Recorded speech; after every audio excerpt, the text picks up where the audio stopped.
ദൈവത്തിൻ്റെ അതിപരിശുദ്ധമായ നാമം വാഴ്ത്തപ്പെടുമാറാകട്ടെ.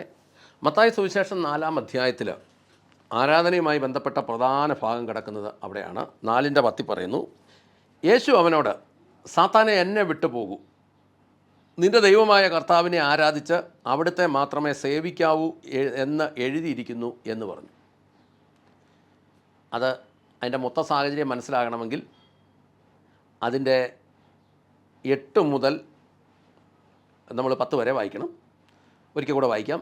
വീണ്ടും പിശാച് അദ്ദേഹത്തെ വളരെ ഉയർന്ന ഒരു മലയിലേക്ക് കൂട്ടിക്കൊണ്ടുപോയി ലോകത്തിലെ സകല രാജ്യങ്ങളും അവയുടെ മഹത്വവും അദ്ദേഹത്തെ കാണിച്ചു.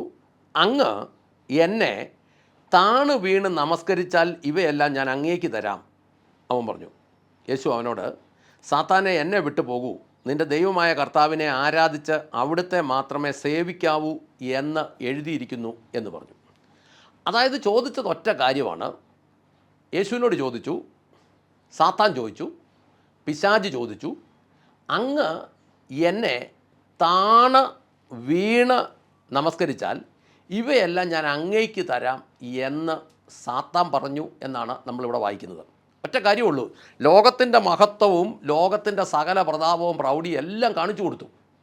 എന്നിട്ട് പറഞ്ഞു, ഇതെല്ലാം എൻ്റെ കയ്യിലാണ്, എൻ്റെ കയ്യിൽ ഏൽപ്പിച്ചിരിക്കുന്നു, ഇതെല്ലാം ഞാൻ അങ്ങേക്ക് തരാം എന്ന് പറഞ്ഞു. ഒറ്റ വ്യവസ്ഥയേ ഉള്ളൂ.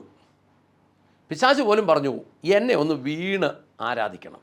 സത്യവേദ പുസ്തകം പറയുന്നത് വീണ് എന്നെ നമസ്കരിച്ചാൽ ഇതൊക്കെയും തരാം എന്ന് പറഞ്ഞു. സത്യവേദ പുസ്തകം അങ്ങനെ പറയുന്നത്, വീണ് എന്നെ നമസ്കരിച്ചാൽ ഇതൊക്കെയും തരാം. King James version English, you will fall down and worship me എന്നാണ് എഴുതിയേക്കുന്നത്. Fall down and worship me. Amplified എഴുതിയേക്കുന്നത്, if you will prostrate yourself before me and do homage and worship me എന്നാണ് amplified version എഴുതിയേക്കുന്നത്. യഹോവ സാക്ഷികളുടെ Bible എഴുതിയേക്കുന്നത്, നീ എൻ്റെ മുമ്പിൽ വീണ് എന്നെ ഒന്ന് ആരാധിച്ചാൽ ഈ കാണുന്നതൊക്കെയും ഞാൻ നിനക്ക് തരാം. നീ എൻ്റെ മുമ്പിൽ വീണ് എന്നെ ഒന്ന് ആരാധിച്ചാൽ ഈ കാണുന്നതെല്ലാം ഞാൻ നിനക്ക് തരാം എന്നാണ് യഹോവ സാക്ഷികളുടെ ബൈബിൾ എഴുതിയേക്കുന്നത്.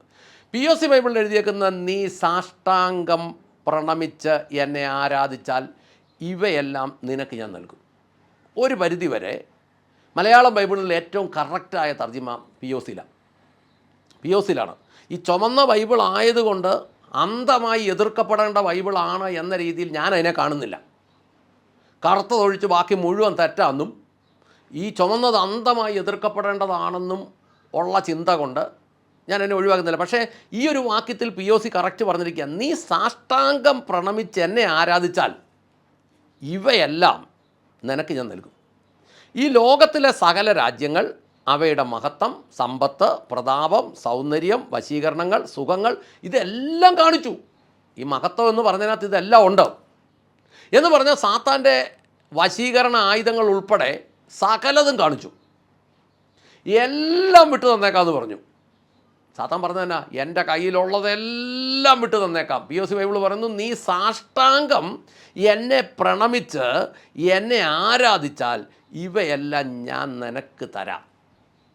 ഞാൻ ഈ കേരളത്തിൽ ഈ വിശ്വാസികൾ എന്ന് പറഞ്ഞ് നടക്കുന്നവരോട് ചോദിക്കട്ടെ,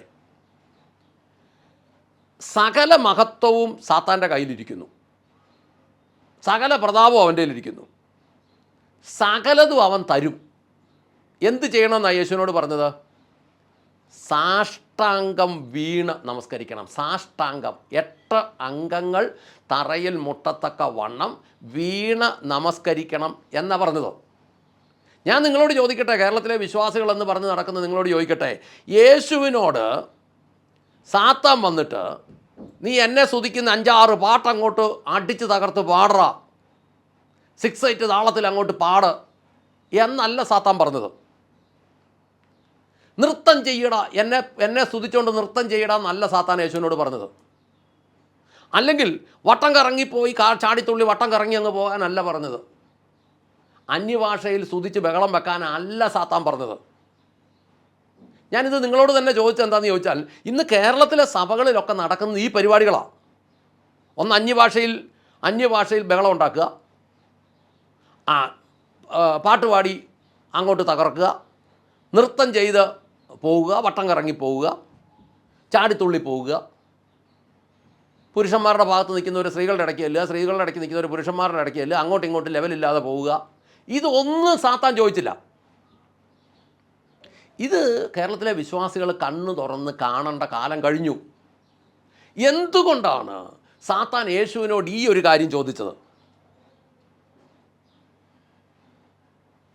സാത്താൻ എന്തുകൊണ്ടാണ് ഈ ഒരു കാര്യം ചോദിച്ചത്? ഇവിടെയാണ് ഈ ആരാധനയുടെ മഹത്വം എന്താണ് എന്ന് കിടക്കുന്നത്. കേരളത്തിലെ വിശ്വാസി സമൂഹത്തിൻ്റെ കണ്ണു തുറക്കട്ടെ. 120 വർഷത്തോളമായി കേരളത്തിൽ ഈ വിശ്വാസത്തിൻ്റെ ഒരു പശ്ചാത്തലം വന്നിട്ടെങ്കിൽ ആദ്യകാല പിതാക്കന്മാർക്ക് ഇതറിയാമായിരുന്നു. അവർ ദൈവത്തെ വീണ് നമസ്കരിച്ചിരുന്നു. അവർ ദൈവത്തെ വചനത്തിൻ്റെ വ്യവസ്ഥയ്ക്കനുസരിച്ച് അവർ ദൈവത്തെ ആരാധിച്ചിരുന്നു. ഇനിയെങ്കിലും കേരളത്തിലെ വിശ്വാസികൾ എന്ന് പറയുന്നവരുടെ ഉള്ളം തുറക്കട്ടെ. നേതാക്കന്മാരുടെ അല്ല, അവരോട് പറഞ്ഞിട്ട് കാര്യമില്ല, അവർ ചെയ്യല. വിശ്വാസികൾ എന്ന് പറയുന്ന അണികളോട് പറയട്ടെ, നിങ്ങളുടെ ഉള്ളം തുറക്കട്ടെ. നിങ്ങൾ വചനം എടുത്ത് വെച്ച് നോക്ക് കൃത്യമായിട്ട്. സാത്താന് യേശുവിനോട് പറഞ്ഞു, ഈ കാണുന്നത് മുഴുവൻ ഞാൻ തരാം, ഈ ലോകത്തിൻ്റെ മഹത്വം മുഴുവൻ തരാം. നമ്മളൊന്ന് ചിന്തിച്ച് നോക്കിക്കേ, ഇന്നിപ്പോൾ സഭകൾ പറയുന്നത് എന്നതാ? സഭകൾ പറയുന്നത് ഈ ലോകത്തിൻ്റെ മഹത്വം തരാം, പാടി സ്തുതിക്ക്, വട്ടം കറങ്ങി സ്തുതിക്ക്, ചാടിത്തുള്ള്, അന്യഭാഷയിൽ അലറ്, ഈ ലോകത്തിൻ്റെ മഹത്വം മുഴുവൻ തരാം. ഇന്ന് സഭകൾ പറയുന്നത് നിങ്ങളൊന്ന് വട്ടം കറങ്ങിക്കേ. പല സഭകളിലും പറയുന്നു ഒന്ന് വട്ടം കറങ്ങി ആരാധിച്ചേ. പക്ഷേ ഇതൊന്നും സാത്താൻ ചോദിച്ചില്ല. സാത്താൻ അറിയാം ഇതൊന്നും ദൈവത്തിൻ്റെ കയ്യിലുള്ള സംവിധാനങ്ങളല്ല, ദൈവവുമായിട്ട് ഇതിന് ബന്ധമുള്ളതല്ല, ഇതൊന്നും ആരാധനയുടെ ഭാഗങ്ങളല്ലെന്ന് കൃത്യമായിട്ട് സാത്താൻ അറിയാം. മുന്നോട്ട് ചില വീഡിയോകൾ ഞാൻ അതിനെക്കുറിച്ച് കൃത്യമായിട്ട് പറയാം. ഇതൊന്നും ആരാധനയുടെ ഭാഗമല്ലെന്ന് സാത്താൻ അറിയാവുന്നതുകൊണ്ട് സാത്താൻ പറഞ്ഞു ഇതൊന്നും അല്ല സാത്താൻ്റെ വിഷയം. സാത്താൻ യേശുവിനോട് പറഞ്ഞു, ഞാൻ ഈ കാണുന്നത് എല്ലാം നിനക്ക് തരാം, ഇതെല്ലാം എൻ്റെ കയ്യിൽ ഏൽപ്പിച്ചിട്ടുണ്ട്. സത്യവേദ പുസ്തകം പറയുന്നത് വീണ് എന്നെ നമസ്കരിച്ചാൽ ഇതൊക്കെയും തരാം. ഏറ്റവും കറക്റ്റ് തർജ്ജിമ മലയാളം ബൈബിളിൽ എഴുതിയേക്കുന്നത് നീ എന്നെ സാഷ്ടാംഗം പ്രണമിച്ച് ആരാധിച്ചാൽ. കറക്റ്റ് എഴുതിയേക്കുന്നത് നീ സാഷ്ടാംഗം പ്രണമിച്ച് എന്നെ ആരാധിച്ചാൽ ഇവയെല്ലാം ഞാൻ നിനക്ക് തന്നേക്കാം. സാത്താന് പോലും യഥാർത്ഥത്തിലുള്ള ആരാധന എന്താണ് എന്നറിയാം. അതുകൊണ്ടാണ് അവൻ യേശുവിനോട് അത് ചോദിച്ചത്. ഞാൻ പറയുന്നത് എന്നെ ശ്രവിക്കുന്ന ആളുകളുടെ ഹൃദയം തുറക്കട്ടെ. നിങ്ങൾ ഈ മത്തായി സുവിശേഷം 4-ാം അധ്യായത്തിനകത്ത് യേശുവിൻ്റെ പരീക്ഷകൾ എടുത്തു വെച്ച് നോക്കുമ്പോൾ യേശു 40 രാവും 40 പകലും അല്ലെങ്കിൽ 40 ദിവസത്തെ ഉപവാസത്തിന് ശേഷം യേശുവിന് വിശന്നപ്പോൾ 3 പരീക്ഷകൾ ചോദിച്ചതിൽ ഒന്നാമത്തേത് ഭൗതികമായിരുന്നു, രണ്ടാമത്തേത് ആത്മീകമായിരുന്നു, മൂന്നാമത്തേത് ആരാധനയായിരുന്നു. ഈ ആരാധനയുടെ വിഷയം സാത്താൻ അത് ചോദിച്ചെങ്കിൽ ഇവൻ സാത്താനാകുന്നതിന് മുമ്പ് ഇവൻ ഈ ആരാധനയെക്കുറിച്ച് വ്യക്തമായ അറിവുണ്ടായിരുന്നു. ഇവൻ അതിൻ്റെ തലവനായിരുന്നു. ഇവനെക്കുറിച്ച് നമ്മൾ പഠിച്ച് ചെല്ലുമ്പോൾ ഇവന് വ്യക്തമായിട്ട് അറിയാമായിരുന്നത് കൊണ്ട് ഇവൻ യേശുവിനോട് കൃത്യമായിട്ട് പറഞ്ഞു, എന്നെ താണ് വീണ് നമസ്കരിച്ചാൽ. അത് വിശ്വാസികൾ എന്ന് പറയുന്നവരുടെ ബൈബിളുകൾ ഒന്നും തന്നെ അതിൻ്റെ കറക്റ്റ് തർജ്ജിമയിലേക്ക് വന്നിട്ടില്ല. പക്ഷെ കറക്റ്റ് തർജ്ജിമ വീണ് നമസ്കരിക്കുക എന്നതിൻ്റെ കറക്റ്റ് വാക്ക് ആ ഭാഗത്ത് എഴുതിയേക്കുന്ന POC ബൈബിൾ മാത്രമാണ്. നീ സാഷ്ടാംഗം പ്രണമിച്ച് എന്നെ ആരാധിച്ചാൽ. തമിഴ് ബൈബിളും അങ്ങനെ തന്നെ എഴുതിയേക്കുന്നത്. സത്യവേദ പുസ്തകം തർജ്ജിമ ചെയ്തിരിക്കുന്ന ബൈബിൾ സൊസൈറ്റി ഓഫ് ഇന്ത്യ തന്നെയാണ് ഈ തമിഴ് ബൈബിള് തർജ്ജിമ ചെയ്തിരിക്കുന്നത്. അത് ശരിക്കും നമ്മുടെ മൂലഗ്രന്ഥത്തോട് 100% കിട പിടിക്കുന്ന പുസ്തകമാണ്. മൂലഗ്രന്ഥത്തോട് 100% കിട പിടിക്കുന്ന തർജ്ജിമയാണ് അവിടെ ചെയ്തതെങ്കിൽ, ഞാൻ പലപ്പോഴും പറയുന്നത് എന്താണ് എന്ന് ചോദിച്ചാൽ, ആ മൂലഗ്രന്ഥത്തോട് കിട പിടിക്കുന്ന ആ ബൈബിള് മലയാളത്തിലാക്കിയാൽ മതി. ആ ബൈബിള് മലയാളത്തിലാക്കുകയാണെങ്കിൽ ഇവിടുത്തെ പ്രശ്നങ്ങൾ 90% പരിഹരിക്കും. ഞാനിത് നിരന്തരം പറയുന്നത്, ഈ ജനത്തിൻ്റെ വായിലിരിക്കുന്ന എല്ലാം വർത്തമാനങ്ങളെല്ലാം കേട്ട് ഞാനിത് പറയുന്നത് എന്തുകൊണ്ടാണെന്ന് ചോദിച്ചാൽ, ശരിക്കും യഥാർത്ഥത്തിലുള്ളത് വളരെ നിസ്സാരമായിട്ട് ബൈബിൾ സൊസൈറ്റി ഓഫ് ഇന്ത്യക്ക് ഇറക്കാൻ പറ്റും. അവരുടെ കയ്യിൽ അതിനുള്ള സാധനങ്ങളുണ്ട്. അവരുടെ Tamil Bible society of India ഇറക്കിയിരിക്കുന്ന തമിഴ് ബൈബിള് നേരെ മലയാളത്തിലേക്ക് തർജ്ജിമ ചെയ്താൽ മാത്രം മതി. അതിനുള്ള സാഹചര്യങ്ങൾ അവരുടെ കയ്യിലുണ്ട്. അങ്ങനെ വന്നാൽ ഇതെല്ലാം ക്രമീകരിക്കപ്പെടും. ഒരു കാലത്ത് അങ്ങനെ തർജ്ജിമയ്ക്കകത്ത് തെറ്റ് സംഭവിച്ചു പോയി, അത് പോട്ടെ, തെറ്റുകൾ ദൈവം ക്ഷമിക്കും. ഈ തിരുത്താനുള്ള സാഹചര്യം ഉണ്ടായപ്പോൾ അത് തിരുത്താൻ പറ്റും, അതിനുള്ള സാഹചര്യങ്ങളുണ്ട്. സത്യം പറഞ്ഞാൽ കേരളത്തിൽ ഏറ്റവും വലിയ ശുശ്രൂഷ എന്ന് പറയുന്നത് ഇത് യഥാർത്ഥത്തിലുള്ള ഒരു തർജ്ജിമ ഇറക്കുക എന്നുള്ളതാണ്.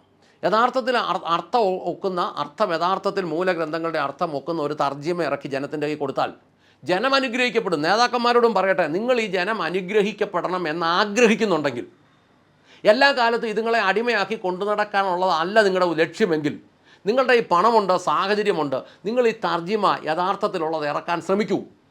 കാരണം ഈ ബൈബിൾ സൊസൈറ്റി ഓഫ് ഇന്ത്യ ഇറക്കിയ തമിഴ് ബൈബിള് മലയാളത്തിലേക്ക് തർജ്ജിമ ചെയ്താൽ 99% പ്രശ്നങ്ങളും പരിഹരിക്കും.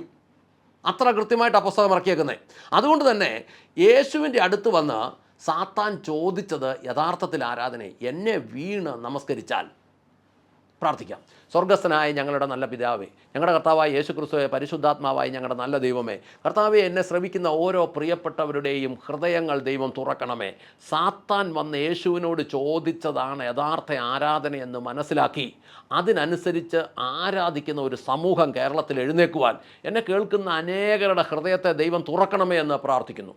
അങ്ങ് പ്രാർത്ഥന കേട്ട് അനുഗ്രഹിച്ച കൃപയ്ക്ക് നന്ദി. യേശു ക്രിസ്തുവിൻ്റെ ധന്യമുള്ള നാമത്തിൽ തന്നെ. ആമേൻ, ആമേൻ, ആമേൻ.